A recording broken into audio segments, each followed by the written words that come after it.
สบายดีท่านผู้ชมที่เคารพทุกท่าน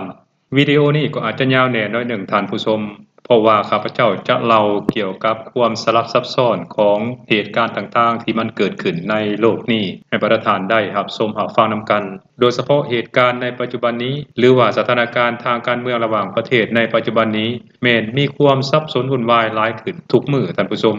สาเหตุของความสับสนวุ่นวายนั้นก็เกิดมาจากความขัดแย้งกันทางด้านการเมืองระหว่างประเทศการญาติชิงผลประโยชน์ของชาติมหาอำนาจโดยเฉพาะระหว่างสหรัฐอเมริกากับจีนนั่นเองโดยมีการนำใช้กลไกเทคนิคและวิธีการมาตรการที่ซับซ้อนขึ้นไปกว่าเก่าในการญาติชิงความได้เปรียบกันนั้นและวิดีโอนี้ข้าพเจ้าจะเล่าเรื่องผลประโยชน์อันสลับซับซ้อนระหว่างสหรัฐอเมริกาปากีสถานและประเทศจีนให้ประทานผู้ชมได้รับชมรับฟังนำกันปากีสถานถือว่าเป็นประเทศหนึ่งที่ตั้งอยู่ในทวีปอาซีใต้ติดกับประเทศอินเดียอัฟกานิสถานอิหร่านและประเทศจีนปากีสถานมีประชากรประมาณอยู่251ล้านคนถือเป็นประเทศมุสลิมขนาดใหญ่อันดับ2ของโลกรองจากประเทศอินโดนีเซียพร้อมกันนั้นปากีสถานก็ยังมีความสำคัญทางยุทธศาสตร์ต่อประเทศจีนเพราะขอริเริ่ม1แถบ1เส้นทางหรือว่า BRI ของประเทศจีนนั้นไปพาดผ่านกับประเทศปากีสถานพอดี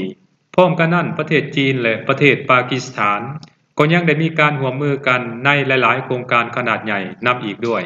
ว่าได้ว่าปากีสถานนั้นเป็นประเทศพันธมิตรที่สำคัญของประเทศจีนในคงเขตนี้นำอีกด้วยก็ว่าได้ท่านผู้ชมดังนั้นอเมริกาและสหรัฐตะวันตกจึงพยายามเจาะไข่แดงและพยายามดึงเอาปากีสถานมาเป็นพรรคพวกให้ได้ในสมัยที่ท่านอีมานคานทีเป็นนายกรัฐมนตรีของปากีสถานนั้นความร่วมมือและความสัมพันธ์หรือว่าสายพัวพันธ์ระหว่างปากีสถานกับประเทศจีนนั้นถือว่าก้าวขึ้นสู่ระดับสูงก็ว่าได้แต่หลังจากมีการปฏิวัติสีเกิดการประท้วงขนาดใหญ่ในปากีสถานโดยมีสหรัฐอเมริกาหนุนหลังนั้นก็เฮ็ดให้ท่านอีมานคันทีถือโคนล่มลงจากอำนาจหลังจากนั้นสหรัฐอเมริกาก็ได้แต่งตั้งฮุนเซิร์ตของตนเองขึ้นไปปกครองและบริหารประเทศปากีสถานแทนนายกรัฐมนตรีคนใหม่ของปากีสถานคนนี้นั่นถือว่าเป็นคนที่อวยสหรัฐอเมริกาสุดๆพร้อมที่จะถวายหัวให้กับสหรัฐอเมริกาได้ทุกเวลาท่านผู้ชมขณะเดียวกันนายกปากีสถานคนใหม่นี้ก็ฮู้ว่าอเมริกานั้นผิดเถียงกับประเทศจีนและมีความต้องการแห่ธาตุหายากเป็นอย่างสูงแต่ปัญหาก็คือจีนกับสหรัฐอเมริกานั้นได้มีการผิดเถียงหรือว่ามีข้อพิพาททางด้านการค้าระหว่างกันจีนได้จำกัดการส่งออกแห่ธาตุหายากไปยังสหรัฐอเมริกาทั้งนี้ก็เพื่อตอบโต้มาตรการภาษีของสหรัฐอเมริกาที่มีต่อจีนนั่นเองจนเฮ็ดให้อุตสาหกรรมป้องกันประเทศอุตสาหกรรมเทคโนโลยีและอุตสาหกรรมผลิตชิปซิมิคอนดักเตอร์ของสหรัฐอเมริกานั้นเดี่ยงหรือว่าหยุดสงักไปท่านผู้ชมเมื่อเป็นแนวนั้นนายกรัฐมนตรีของปากีสถานคนนี้ก็ได้ไปหาทรัมป์ที่ทำเนียบขาวและสักส่วนให้ประธานาธิบดีโดนัลด์ทรัมป์ของสหรัฐอเมริกานั้นมาลงทุนในการผลิตแห่ธาตุหายากอยู่ที่ปากีสถานเมื่อทรัมป์ได้ยินคืนนั้นก็ยิ้มและตาสวดออกมาด้วยความดีใจทันทีท่านผู้ชม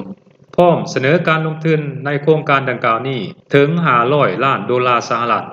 หลังจากนั้นทรัมป์ก็ได้ออกมาฟาดงวงฟาดงาใส่จีนทันทีว่ากูจะบ่ง้อแห่ธาตุหายากของมึงอีกต่อไปแล้วหมายความว่าสหรัฐอเมริกานั้นจะไปลงทุนผลิตและซื้อแห่ธาตุหายากจากปากีสถานแทนประเทศจีนนั่นเองพร้อมกันนั้นทรัมป์ก็ยังได้ขู่ไปยังประเทศจีนว่าอาจจะเก็บภาษีสินค้านำเข้าจากประเทศจีนแบบเต็มอัตราศึก 100% โดยทรัมป์ให้เหตุผลว่าเพื่อเป็นการตอบโต้จีนที่จำกัดการส่งออกแห่ธาตุหายากไปยังสหรัฐอเมริกาส่วนว่านายกรัฐมนตรีของปากีสถานนั้นก็ย่างกลับบ้านทั้งฝันหวานไปกลางเวนพร้อมๆกันแต่พอจีนรู้เรื่องที่สหรัฐอเมริกาและปากีสถานจะร่วมมือกันสกัดแห่ธาตุหายากนั้นจีนก็ได้ออกกฎหมายหรือว่าออกมาตรการตอบโต้สหรัฐอเมริกาและปากีสถานอย่างทันทีทันใดโดยจีนได้สั่งห้ามบรรดาบริษัททั้งภาครัฐและเอกชนที่จะสนองเครื่องมืออุปกรณ์เทคนิคและเทคโนโลยีต่างๆเกี่ยวกับการสกัดแห่ธาตุหายากนั้นห้ามบ่ให้สนองอุปกรณ์หรือว่าเทคนิคต่างๆให้แก่ปากีสถานอย่างเด็ดขาดเพราะเป็นภัยข่มขู่ต่อความมั่นคงของชาตินั่นเอง เมื่อบรรดาบริษัทต่างๆของจีนได้ฟังรัฐประกาศคือแนวนั้นต่างก็พากันตอบรับคำสั่งของรัฐบาลทันทีถึงแม้ว่าปากีสถานจะส่งคนมาขอซื้อและใช้วิสามานเพื่อลวงเอาข้อมูลในการสกัดแห่ธาตุหายากจากจีนแนวใดก็ตามเมื่อสถานการณ์เปลี่ยนแปลงไปคือแนวนั้นความฝันของปากีสถานที่จะสกัดแห่ธาตุหายากและสนองให้กับสหรัฐอเมริกาก็ละลายหายไปในอากาศทันทีท่านผู้ชม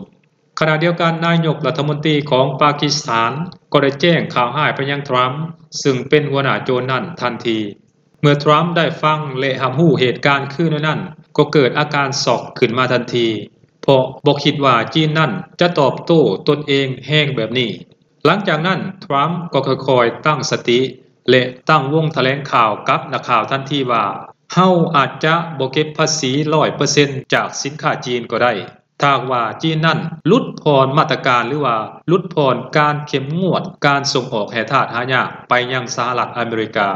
เป็นหยังทรัมป์ประธานาธิบดีของสหรัฐอเมริกาจึงออกอาการเสียงอ่อนแบบนี้ท่านผู้ชม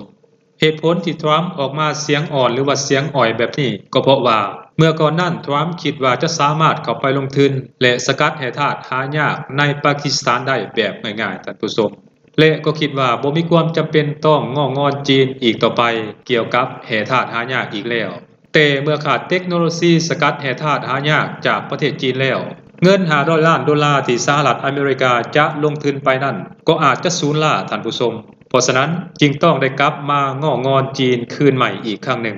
เพราะเวลานี้สหรัฐอเมริกานั้นนำเข้าแห่ธาตุหายากจากประเทศจีนสูงถึง 70% ท่านผู้ชมทางว่าสหรัฐอเมริกานั้นขาดแห่ธาตุหายากจากประเทศจีนแล้วอุตสาหกรรมสำคัญต่างๆบ่ว่าจะเป็นอุตสาหกรรมป้องกันประเทศอุตสาหกรรมอวกาศอุตสาหกรรมเกี่ยวกับเทคโนโลยีประเภทต่างๆการผลิตซิมิคอนดักเตอร์ก็จะประสบพบกับความยุ่งยากและหยุดสงักลงอย่างแน่นอนท่านผู้ชมเพราะฉะนั้นทรัมป์จึงต้องออกมาเว้าแบบหวานๆและอ่อนขอต่อจีนอีกเทื่อหนึ่งท่านผู้ชมสบายดี